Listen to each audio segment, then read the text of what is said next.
his hand wrapped around my throat. Not squeezing, just resting there, like he owned the space between my pulse and my next breath.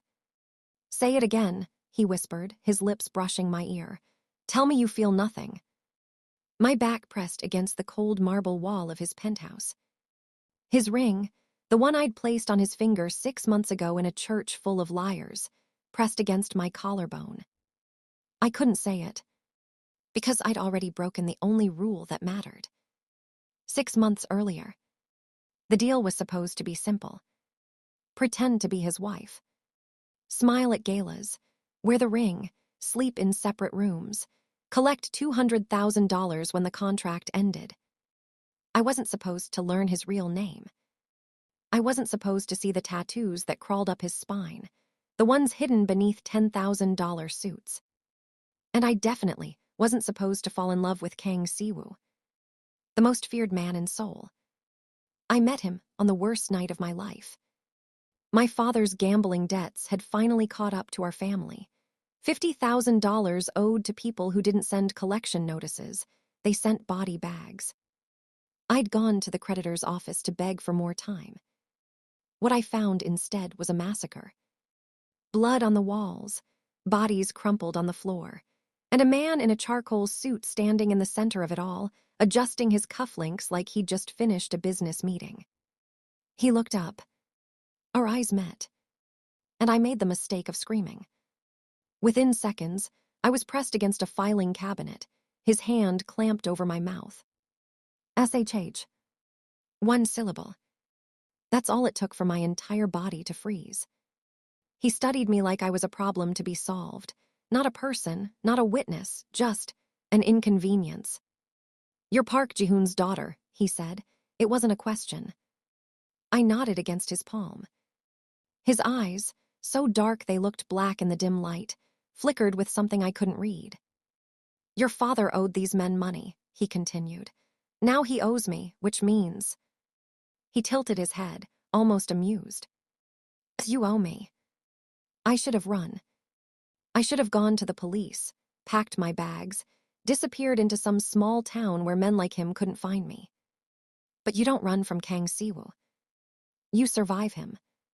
3 days later, I was sitting in his office, the legitimate one, on the 42nd floor of a glass tower with his name etched in gold on the door.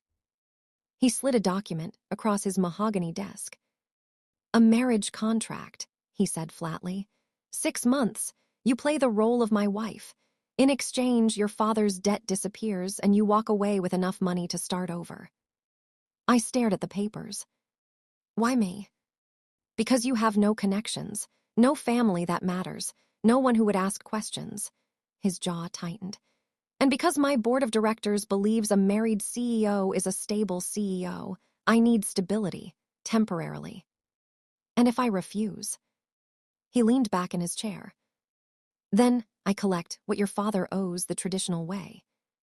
My mother's face flashed through my mind, the way she'd cried when the collectors came, the bruises on her wrists from where they'd grabbed her. I picked up the pen. The wedding was beautiful.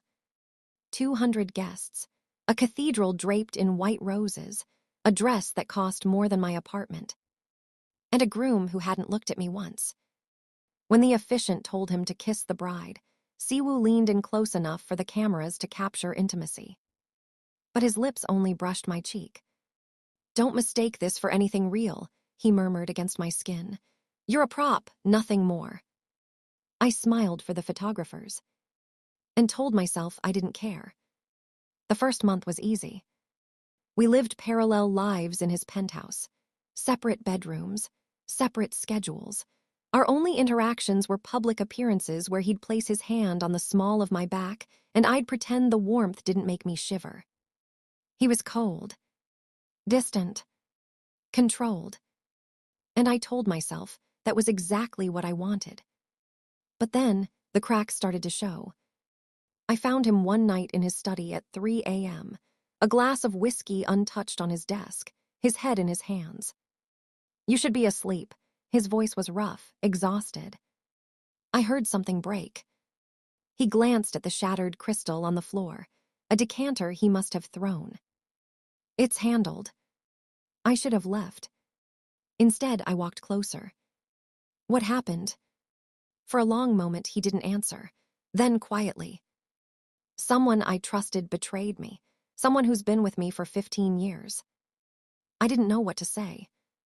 So I just sat on the leather sofa across from him. And stayed. He didn't tell me to leave. That night changed something. After that, he started appearing at breakfast. He started asking how I slept. He started looking at me like I was more than a prop. And I started looking back. By month 3, I knew things about him that his own men didn't. I knew he couldn't sleep without white noise playing, rainfall, specifically, because it reminded him of his mother's house before she died. I knew he visited an orphanage every Sunday under a false name, donating enough money to fund it for a decade. I knew the tattoos on his back weren't just decoration. They were a map of every person he'd lost, every debt he'd paid in blood. And I knew that beneath the cold, beneath the cruelty, beneath the man the world feared, there was someone who had never been loved without conditions.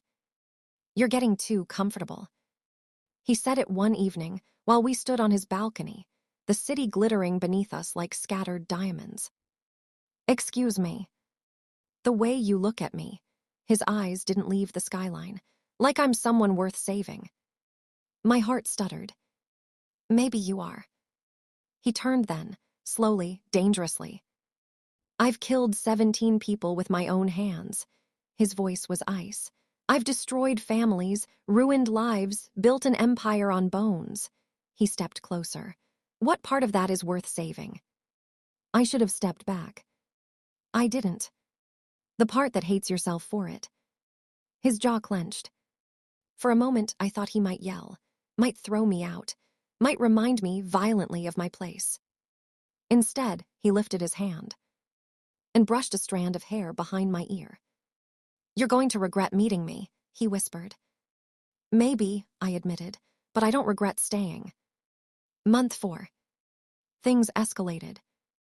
The stolen glances became lingering stares. The accidental touches became deliberate. And one night, after a gala where I'd watched him charm a room full of politicians, while knowing he could have them all killed with a single phone call, he cornered me in the hallway of his penthouse. You're playing a dangerous game, he said lowly. Who says I'm playing? His eyes darkened. You want to know what happens to people who get close to me? Tell me. They die, he moved closer. They disappear. They become collateral damage in a war they never signed up for. Then why haven't you pushed me away? His hand found my waist, pulled me against him. Because I'm selfish. He breathed against my temple, and for the first time in my life, I want something I know I shouldn't have. He kissed me that night. Not gently. Not sweetly. He kissed me like he was going to war, and I was the last moment of peace he'd ever know.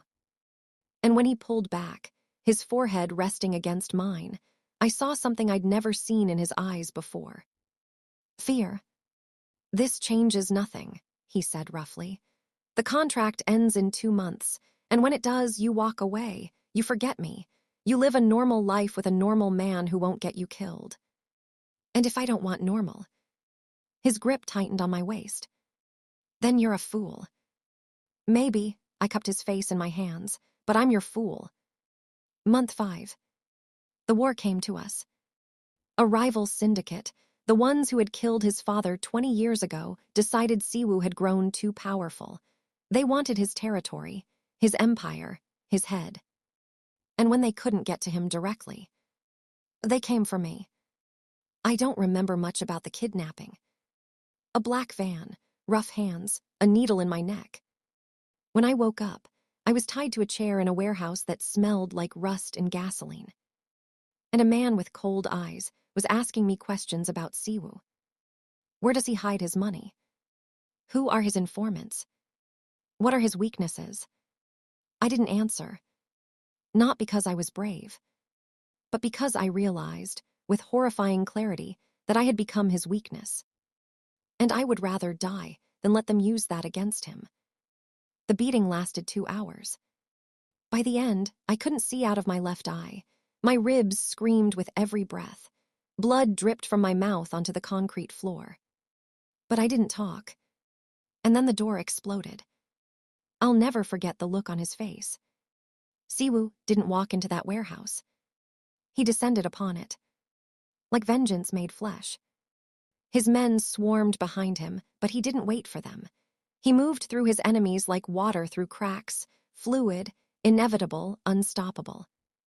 The man who had beaten me raised his gun. Siwoo took it from him and made him beg.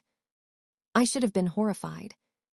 I should have seen him for what the world claimed he was, a monster, a killer, a man beyond redemption. But when he finally reached me, when he cut the ropes binding my wrists with hands that trembled despite everything he'd just done, all I saw was someone who would burn the world down to keep me safe. "I've got you," he breathed, pulling me against his chest. "I've got you." I felt his heart hammering beneath his blood-stained shirt. And I knew. This wasn't just survival anymore. This was something neither of us could escape. He carried me out himself. Wouldn't let anyone else touch me. Back at the penthouse, he cleaned my wounds with his own hands.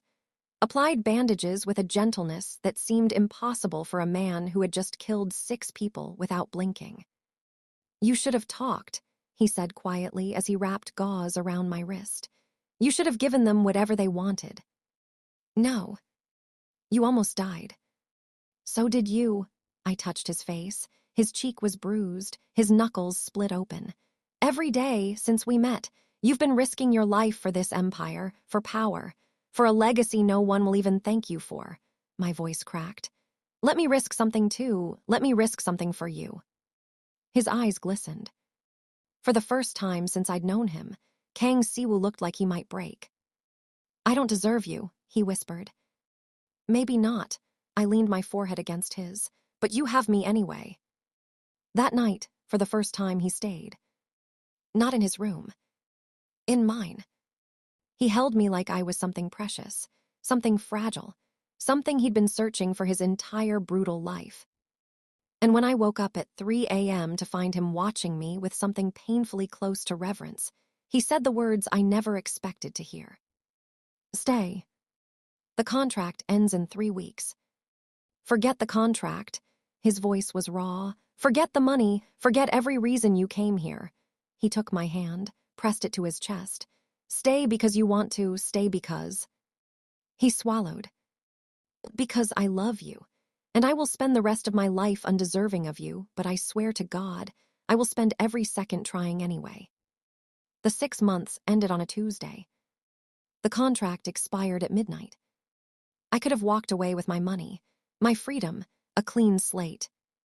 Instead, at 11:59 p.m., I walked into his study where he sat waiting, rigid, terrified, trying so hard to look like he didn't care. "The contract's over," I said. He nodded stiffly. "Your accounts have been settled. The car will take you wherever you want to go." "Good." I moved toward his desk. His shoulders tensed. "I want to go to the balcony," I continued. "With you, with a glass of wine." I stopped in front of him, looked down at this man who controlled empires, who had armies at his command, who had torn apart cities for me. He looked up like he was staring at an impossible dream. "The contract was for 6 months," I said softly. "I'm renegotiating." "To what?" I took his face in my hands. "Forever." He kissed me then. Not like war. Like peace. Like a man who had finally found his way home. And now, 3 years later, I still wear his ring. Not the one from the contract. The real one. The one he proposed with on a rainy Sunday, crying for the first time since his mother died, asking me if I could love a monster for the rest of my life. I told him the same thing I'll tell him every day until I die. "You're not a monster, Kang Siwoo. You're just a man who was never taught how to be loved. So let me teach you." His hand wraps around my throat sometimes. Not squeezing. Just resting there. Like he needs to feel my pulse. Like he needs proof that I'm real. And every time I close my eyes and let him hold the space between my heartbeat and my breath. Because that space, it was always his. The deal was simple. Pretend to be his wife for 6 months. I wasn't supposed to fall. But some contracts were made to be broken.